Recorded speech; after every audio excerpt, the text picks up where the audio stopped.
আর এখানে তো রেফারিকে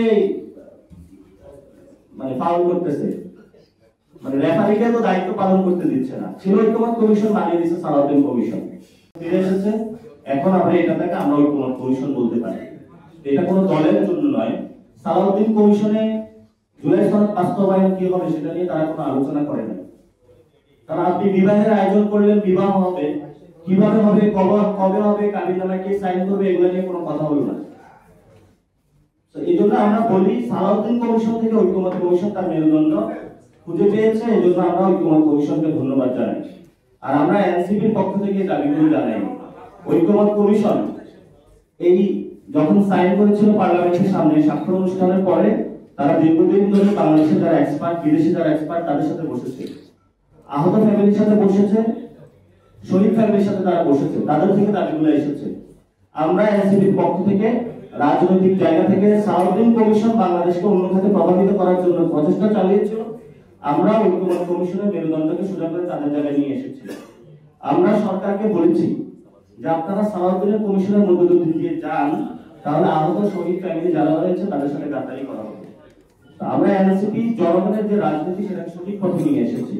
ফলত আমরা তাদের কাছে আহ্বান রাখবো যে আপনি এটা কোনো দল হিসেবে দেখবেন না, এটা হলো বাংলাদেশের জনগণের একটা ভয়েস আমরা দিয়েছি। আপনারা যদি আগে বাস্তবায়নের প্রক্রিয়া সালাউদ্দিন কমিশনে আলোচনা হতো তাহলে তো কোনো সমস্যা ছিল না, সেখানে তারা একটা সিদ্ধান্তে আসতো।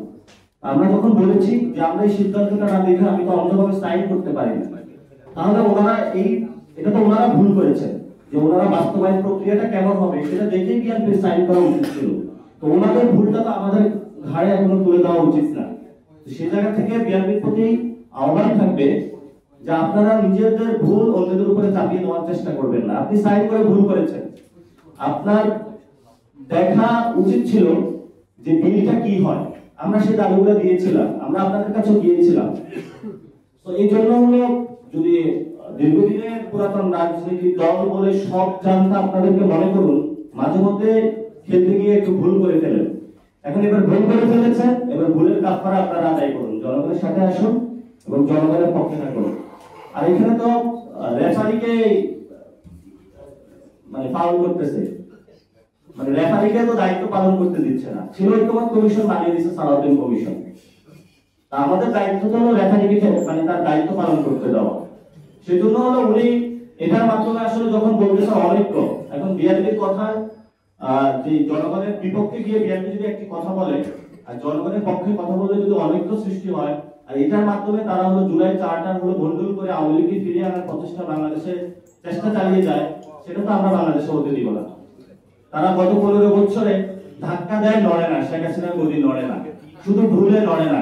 কারণ এই দিনের বেলায় গদি হলো ডুলানো, রাতের বেলায় আমারই গিয়ে হলো এই গদিটা ঠিক করে দিত।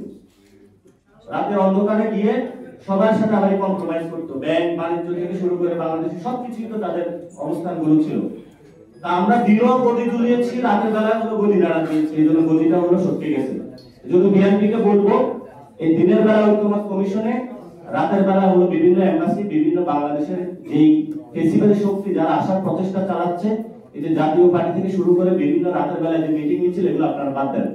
দিনের বেলা ঐক্যমত কমিশনের যেভাবে সময় দিয়েছেন, রাতের বেলা সংস্কারের জন্য সময় দেন, তাহলে এই ধরনের ভবিষ্যতে আপনারা ভুলও করবেন না, বাংলাদেশকে একটা সুন্দর জায়গা আপনারা নিয়ে যেতে পারবেন।